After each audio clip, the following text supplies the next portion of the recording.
how to buy SEQUA by Virtuos token. So this token came under the symbol of SEQUA.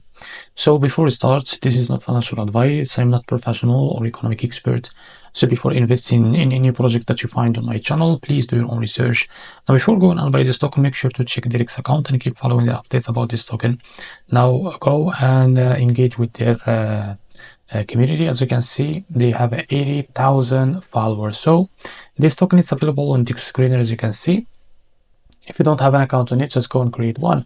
Now, to be able to buy this token, copy the token address from here, and remember this token came under the base network. So open your wallet. For this, I will use the BitGet wallet. I will log into my accounts. Now after that, select the base network from here and click on this plus icon. Now after that, paste the token address, as you can see, and add it to your wallet. Now before that, make sure to read that warning. If you are ready to go, just click on confirm. Now click on this plus icon and now go back to your wallet, find your token, wait a few seconds, and as you can see, this is it. Now click on it. After that, click on swap. Now switch from here, select the token that you want to buy with, for example USDC, and make sure you have enough USDC on your wallet. Now here, type how much you want to buy, wait a few seconds, and as you can see, it's how much you receive. Now after that, click on buy and you will buy this token.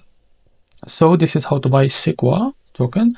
If you found this video helpful, please like and subscribe. See you in the next video.